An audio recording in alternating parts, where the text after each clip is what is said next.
اپنے عقلی اور شعوری اور علمی اور ثقافتی عنوان سے تقریباً تیار ہوتا ہے اس منزل کے اوپر کہ کچھ شہر اللہ سے کسب فیض کر سکے. جی بے شک. اب گویا یہ کہا جائے کہ جیسے ایک کسان کے لیے کہ جب وہ کھیتی کے لیے آمادہ ہوتا ہے تو یکدم کھیتی نہیں کرتا ہے, وہ پہلے زمین کو کھیتی کے لیے لائق کرتا ہے.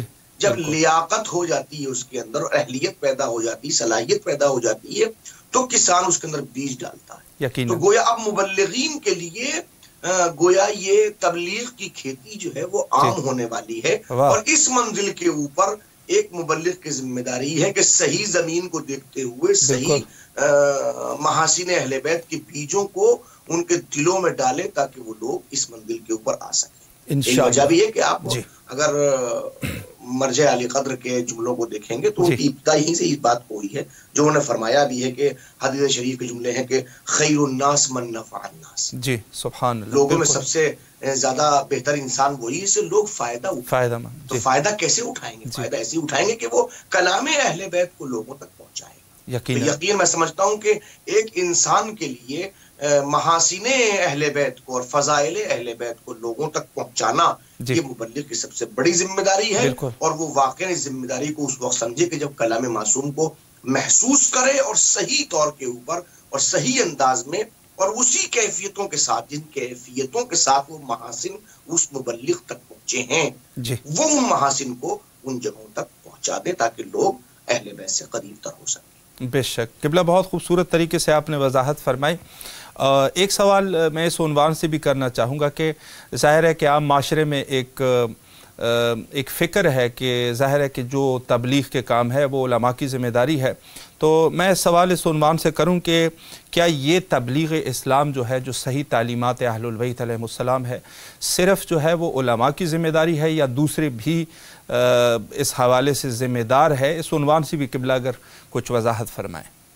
دیکھیے, جہاں تک اس سوال کا جواب تلاش کیا جائے تو میں سمجھتا ہوں کہ کئی رخ سامنے آ سکتے ہیں. پہلی بات تو یہ کہ ہم جب اصطلاح عمومی کو دیکھیں, عامت الناس کو لوگوں کو دیکھیں کہ وہ لوگ کیا کہہ رہے ہیں, تو دیکھیے بہت سی احادیث اس سلسلے میں سامنے آتی ہیں یا بہت سی روایات سامنے آتی ہیں, تو اس کے جو مطالب اور مفاہیم ہم سمجھ رہے ہیں مفہومی اعتبار سے, ایک تو وہ معنی والا دیا گیا ہے, وہ نہیں کہ جو مراد وہ نہیں ہے. کچھ خصوصی کیفیتیں ہیں جو اس کلام میں موجود ہیں جن تک پہنچنا ہماری اپنی ذمہ داری ہے. تو اب جو لوگوں کہنا یہ کہ جناب یہ تو علماء کی ذمہ داری ہے, تو مطلب کو درک کرنے کی کوشش کروں تو میں کہوں گا واقعاً یہ کام علماء ہی کا ہے, کسی اور کا نہیں ہے. ٹھیک ہے, کیسے؟ تو میں جواب میں عرض کروں گا کہ جو محاسن کو سمجھے گا وہی تو محاسن سمجھا سکے گا. واہ, بالکل ایسی. جو فضائل اہل بیت کو سمجھے گا وہی تو فضائل اہل بیت کا عالم ہے. جی بالکل ایسی. ایک جاہل جس کو اہل بیت کے محاسن کا اور اہل بیت کے فضائل کا یا خود احکام کا, مثلا کوئی حکم شریعت, آغا مرجع نے کیا فرمایا اس سلسلے میں, مثلا نماز جمعہ واجب تخیری ہے کہ واجب عینی ہے مثلا, یا یہ اس کے علاوہ آپ کو تیسری اور چوتھی رکعت کے اندر تسبیحات اربع پڑھنی ہے یا سورہ فاتحہ پڑھنا ہے, تو پہلے میری ذمہ داری ہے کہ میں کسب علم کروں, میں آغا مرجع کی توضیح اٹھا کے دیکھوں, اس کے بعد سمجھوں کہ آغا مرجع نے کیا فرمایا, پھر میں اس بات کو چاہوں گا. تو اس کا مطلب جب میں پڑھوں گا تو میں عالم بنوں گا, جب میں عالم بنوں گا تو میری ذمہ داری ہے کہ میں جس چیز کو خود سمجھ کے بیٹھا ہوں خود سمجھ کے نہ بیٹھوں, اس کو دوسروں تک بھی پہنچاؤں, دوسروں کو اس سے آگاہ کروں. بالکل, چاہے وہ عقائد کی منزلیں ہوں یا احکام کی منزلیں ہوں یا حسن اخلاق کی کسی بھی شق کا مسئلہ ہو. انما بعثت لاتمم مکارم الاخلاق, حضور سرور کائنات نے فرمایا میں کریم اخلاق کو مکمل کرنے کے لیے آیا. سبحان اللہ. تو جو حضور سرور کا کریم اخلاق کو مکمل کرنے کے لیے آیا, پوری نبوتی زندگی اس کے دار و مدار اس کے ارد گرد ہے, چار طرف یہی ہے, تو پھر ہماری ذمہ داری جس کو ہم سمجھیں اس کو پہنچائیں. تو معنی خصوصی ہے, بالکل واقعاً عالم ہی کی ذمہ داری ہے کہ وہ اس بات کو پہنچائے. جی بالکل. لیکن اب اس سے ہٹ کے ہم تھوڑا عمومی طور کے اوپر بات کریں کہ عالم کسے کہتے ہیں. جی, تو عالم کہا جائے گا وہ جو محاسن کو جانتا ہو. تو کیا صرف وہی جو عام شکل میں نہیں, فرض کیجیے جو لباس رسول میں, مثلا میں آپ کے سامنے بیٹھا ہوں, بہرحال میں اتنا بڑا عالم ہوں جو مجھے بخوبی جانتا ہوں, میں عالم ہوں مگر ایک بات کا کہ میں جاہل ہوں, اس سے زیادہ میں نہیں جانتا. حقیقت میری اوقات یہی ہے کہ میں اپنے آپ کو بخوبی جانتا ہوں. لیکن لوگ سمجھتے ہیں کہ جو امامہ پہن کے آیا ہوا، لباس رسول پہن کے آیا ہوا، وہ گویا عالم ہے، گویا اس کی ذمہ داری ہے. تو تخصصاً اس بات کو اگر دیکھا جائے تو کہا جائے گا کہ یہ ان کی ذمہ داری ہے، چونکہ انہوں نے لباس رسول پہنا ہوا ہے. اور حضور سرور کائنات وما علینا الا البلاغ، جو کہ تبلیغ آپ ہی کی ذمہ داری ہے. جی حضور سرور کائنات کام ہی ابلاغ اور تبلیغ کا ہے. حضور آئے ہی اسی کام ہے. رسول کو رسول کہتے کیوں؟ اسی لیے کہتے کہ وہ بھیجا گیا. بھیجا گیا کا مطلب یہ کہ کہیں سے اس ضرورت کو محسوس کیا گیا، انہوں نے کہا یہ ضرورت لوگوں تک پہنچے، تو انہوں نے ارسال رسول اسی لیے ہوا، انبیاء کی بعثت اسی لیے ہوئی ہے. تو چونکہ ہم ان کے منصب کے اوپر، اس بنیاد کے اوپر ان کا لباس زیب تن کر کے بیٹھے ہوئے ہیں، تو ہماری ذمہ داری ہے. لیکن اس سے آگے بڑھنے کے بعد اب کچھ روایتیں اٹھا کے دیکھتے ہیں. مرجع علی قدر نے بھی اس کی طرف اشارہ کی، فرمایا الحمدللہ، اور باقاعدگی کے ساتھ میں معصومین کی روایت کثرت کے ساتھ میں موجود ہیں، کہ جہاں مثلاً ہمارے اور آپ کے 5 امام حضرت امام محمد باقر علیہ السلام کا ارشاد گرامی ہے کہ اگر کوئی انسان کسی چیز کو حاصل کر رہا ہے اور درک کر رہا ہے اور کسی نیکی کو سمجھ رہا ہے، تو اسے چاہیے کہ اس نیکی کو دوسروں تک بھی پہنچائے.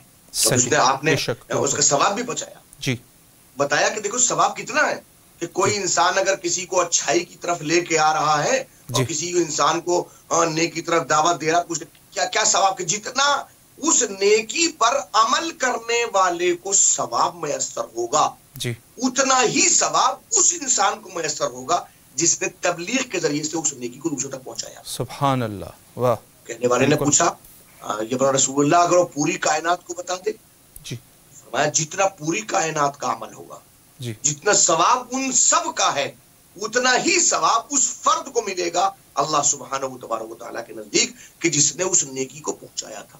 تو دیکھیں یہاں سے اہمیت تبلیغ بھی معلوم ہوتی ہے. جی. اور دوسری بات یہ بھی کہ اس جگہ آنے کے بعد پھر ایک انسان کو سوچنا چاہیے کہ علماء کون کون ہیں، اور کس کس فرد کو عالم کہا جا سکتا ہے، صحیح، اور کون کون سے افراد ہیں. تو اس بنیاد پر جو بھی محاسن اہل بیت کا عالم ہے، جی میں اس بات کو اس بہت ہی مطلب عمومی سطح کے اوپر لاتے ہوئے کہوں کہ جو بھی اہل بیت کے کلام کو جس حد تک سمجھ رہا ہے اور محاسن اہل بیت کو سمجھ رہا ہے، اس کے اوپر یقیناً واجب ہے کہ وہ ان چیزوں کو دوسروں تک پہنچائے. البتہ اس کو اس طرح سے کہ یہ دیکھے کہ اس کلام کا اثر کیا ہونے والا ہے اور کیا ہوگا. جی اس لیے یقیناً محاسن اہل بیت جتنے زیادہ عام ہوں گے، اتنا زیادہ اہل بیت کی قربت لوگوں کی میسر ہوگی، اور نتیجہ یہ ہوگا کہ ایک خاص کیفیت دکھائی دے گی کہ جب لوگ ہر طرف یا حسین یا علی یا فاطمہ کے الفاظ اپنی زبان سے نکالتے ہوئے دین میں داخل ہوتے ہوئے دکھائی دیں. جی بے شک بے شک.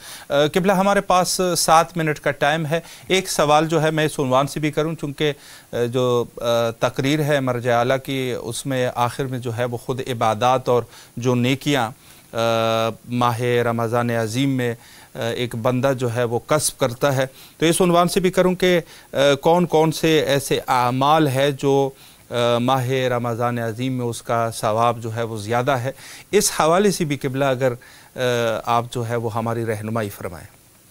دیکھیے مرجع علی قدر نے بہت ساری چیزوں کی طرف اشارہ فرمایا ہے، لیکن اگر ہم دقت نظر سے کام لیں تو ظاہر ہے کہ مرجع علی قدر کا خطاب مبلغین سے ہے. مبلغین کی ذمہ داری ہے کہ ان کیفیتوں کو مرجع علی قدر کی زبان مقدس سے نکلے ہوئے جملوں کو پھیلانے کی کوشش کریں، وسعت دینے کی کوشش کریں، اور باقاعدہ روایات کا مطالعہ کریں. اور ظاہر انہوں نے مہمیز کیا ہے ہر اس فرد کو کہ جو آمادہ ہے محاسن اہل بیت کو دنیا کے سامنے لے جانے کے لیے، کہ ایک بہترین وقت ہے ماہ مبارک رمضان جس میں ثواب کا بھی اضافہ ہو جاتا ہے. مثلا تلاوت قرآن پاک، جی کلام اللہ کی تلاوت، بالکل کتنا ثواب ہے کہ عام طور پہ ماہ مبارک رمضان کا ثواب اور عام دنوں کا ثواب بالکل مختلف ہے. صحیح نہیں، عام طور کے اوپر جتنا قرآن حکیم کے پڑھنے کا ثواب عام دنوں میں مکمل ختم قرآن کا ثواب ہوتا ہے، اتنا ثواب ایک آیہ کریمہ کو پڑھنے کا ماہ مبارک رمضان میں ہوتا ہے. اللہ اکبر. اِنَّ لِكُلِّ شَيْءٍ رَبِيعٌ وَرَبِيعُ الْقُرْآنِ شَهْرُ رمضان. جی بے شک روایت کے اندر ہر چیز کا ایک موسم ہوتا ہے، اور ماہ مبارک رمضان جو ہے وہ قرآن عظیم کا موسم ہے. سبحان اللہ. اس کا مطلب یہ کہنا چاہیے کہ لو لگائے باقاعدہ اور قرآن حکیم سے متصل ہوں، انسلاک پیدا ہو، اتصال ہو، ہم سمجھنے کی کوشش کریں. دیکھیے عام طور پہ ہوتا بھی یہی ہے، اکثر مومنین کو دیکھا گیا ہے، نوجوان بچے ہیں، بچیاں ہیں، ماشاءاللہ سے والدین ہیں، باقاعدہ قرآن حکیم کی تلاوت ہوتی ہے، گھروں میں قرآن کھولے جاتے ہیں، پڑھے جاتے ہیں باقاعدہ. لیکن عام طور پہ قرآن حکیم کے پڑھنے کو عام دنوں سے الگ کیا جائے. الگ کیسے کیا جائے؟ مثلا کوشش کی جائے کہ خواہ ایک ہی آیت، دیکھیے ہمارا تعلق اردو زبان سے اور ہم اردو زبان پڑھنے پڑھانے والے افراد ہیں، لہذا عربی زبان کا محقق ہم نہیں جانتے، نہیں سمجھتے، اور ہمیں اس کے مطالب کا اندازہ نہیں، مفاہیم کا پتہ نہیں ہے. لہذا ہماری ذمہ داری کی جو قرآن حکیم کھول کے بیٹھیں جی بالکل ہیں تو 10 آیتوں کو ہم کوشش کریں گے، 10 آیتیں اگر ہم پڑھ رہے ہیں تو 10 کی 10 آیتوں کو ہم قرآن مجید کی ترجمے کے ساتھ پڑھیں. کوشش کریں گے کم سے کم ایک آیت صحیح، لیکن ایک آیت پڑھیں تو ہم تفسیر کے ساتھ پڑھیں. ایک تفسیر کو ہم مخصوص کر لیں، کسی بھی ایک تفسیر. متعدد تفاسیر الحمدللہ عالم اسلام میں موجود، عالم تشیع موجود ہے، اور بہت بڑا تفسیری خزانہ موجود ہے. تفسیر معثور بھی ہے، تفسیر موضوعی بھی ہے، وغیرہ وغیرہ بہت چیزیں. ہمیں چاہیے کم سے کم ایک تفسیر کو چنیں. اردو زبان میں مختلف تفاسیر موجود ہیں، ترجمے کے ساتھ پڑھیں، ان چیزوں کو دیکھیں. ایک بات. دوسری بات، دیکھیے یہ تو کم سے کم کلام اللہ کو پڑھنے کا ثواب اس نوعیت کے ساتھ، لیکن اس سے الگ ہٹتے ہوئے قرآن مجید کے ساتھ ساتھ حقوق العباد کا خاص طور پر خیال صحیح. کس طرح سے؟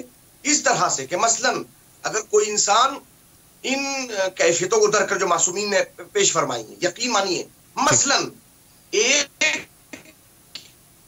انسان کو افطار کرانے کا ثواب سبحان اللہ کتنا زیادہ ہے. بالکل جو روایات گویا اگر کسی نے ایک لقمے سے کسی انسان کے روزے کو افطار کرایا تو یہ ثواب ہے کہ گویا ایک غلام کو آزاد کر. اللہ اکبر. ایک انسان کو آپ نے دیکھیے، کوئی ایک انسان نہیں ہے.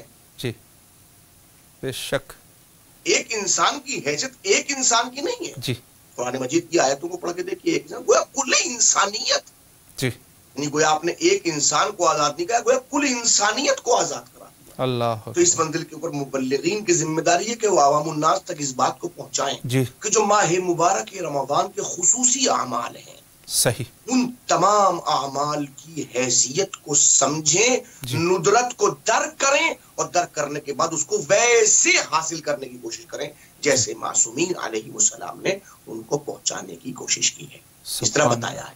لہٰذا ہماری ذمہ داری ہے تلاوت قرآن پاک ہو گیا. حقوق العباد کے اعتبار سے میں لوگوں کو آپ کے افطار کرانے کا مسئلہ ہے، سحر کرانے کا مسئلہ ہے، اس کے علاوہ احکامات مذہب تشیع کو پہنچانے کا مسئلہ ہے. روزہ کیسے رکھنا ہے، کس طرح افطار کرنا ہے، کیا سحر کے آداب ہیں، کیا دعاؤں کے آداب. یہ آخری دور میں کہوں گا جو وقت ختم ہونے والا ہے، اور میں آپ کی خدمت میں اس بات کو عرض کروں گا کہ ادعیہ سے جتنا زیادہ، دعاؤں سے جتنا زیادہ انسان رغبت کر سکے اور دوسروں کو دعاؤں کے ذریعے سے بھی اہل بیت کے مسلک اور اہل بیت کے مذہب سے قریب تر کر سکے، تو اس سے بہتر کوئی عمل نہیں ہو سکتا. بے شک. یقیناً جو انسان ماہ مبارک رمضان میں بارگاہ خداوندی میں دست بدعا ہوتا ہے، ہاتھوں کو پھیلاتا ہے، تو اللہ اس کی دعاؤں کو قبول. بے شک بے شک. قبلہ بہت خوبصورت طریقے سے آپ نے وضاحت فرمائی. آخر میں 2 منٹ کا ٹائم ہے، اس میں اگر اس خطاب کے عنوان سے یا ماہ رمضان عظیم کے حوالے سے کچھ ایک نقطہ آپ ارشاد فرمانا چاہے، بسم اللہ فرمائیں. جی، اس سلسلے میں آپ کی خدمت میں عرض کروں کہ واقعاً سبحۃ المرجع خطاب ایک بڑا اہم خطاب ہے، جس کو سمجھنے کے لیے میں سمجھتا ہوں جو امام حسین ٹی وی چینل نے کافی کوششیں کی ہیں، وہ لائق سب تحسین ہے اور قابل مبارکباد ہے. امام حسین ٹی وی چینل کے اس سلسلے میں کاوش کر رہا ہے. مثلاً میں ایک بات پر اشارہ کرنا چاہوں گا جو سبحۃ المرجع نے کہا ہے، وہ یہ کہ یہ چیز بہت پہلے ہونی چاہیے تھی، صحیح، جو ابھی تک نہیں ہوئی. جی، وہ یہ کہ تبلیغ کا کام اور محاسن اہل بیت کو لوگوں تک پہنچانے کا کام ہونا چاہیے. اس لیے کہ بہت سارے مراحل وہاں ہیں کہ جہاں پر خطاب میں یا ایھا الناس کے ساتھ میں گفتگو، جی، یا ایھا الناس کا مطلب یہی ہے کہ اس بات کو بغیر مسلک اور بغیر مذہب کی تقید اور قید کے ساتھ میں لوگوں تک پہنچنا چاہیے. صحیح. اگر لوگوں کو محاسن اہل بیت کا علم ہو جائے, لوگ سے مراد کون ہے؟ کیا فقط شیعہ یا فقط سنی؟ نہیں, شیعہ سنی سے اوپر اٹھنے کے بعد کیا ہندو, کیا بدھسٹ, کیا عیسائی, کیا یہودی, کوئی بھی ہو, اگر لفظ ناس کا اطلاق اس کے اوپر ہو رہا ہے, جیسے کہ سماحت عمر نے فرمایا, تو اب ہماری ذمہ داری ہے, مبلغین کی ذمہ داری ہے کہ بغیر کسی مسلک اور مذہب کی قید کے لوگوں تک مذہب اہل بیت کو پہنچائیں, فضائل اہل بیت کو پہنچائیں, محاسن اہل بیت کو پہنچائیں, تاکہ لوگ اہل بیت سے قریب تر ہو سکیں. بے شک. قبلہ اللہ آپ کے توفیقات خیر میں اضافہ فرمائے. نہایت ہی تہ دل سے آپ کے ممنون و مشکور ہے کہ آپ تشریف لائے اور نہایت ہی مہم نکات پہ اشارہ فرمائے. انشاءاللہ کسی اور وقت بھی آپ کے حاضر خدمت رہیں گے. فی الحال آپ سے قبلہ التماس سے دعا کرتے ہیں. فی امان اللہ. اللہ حافظ. اللہ حافظ. شکریہ.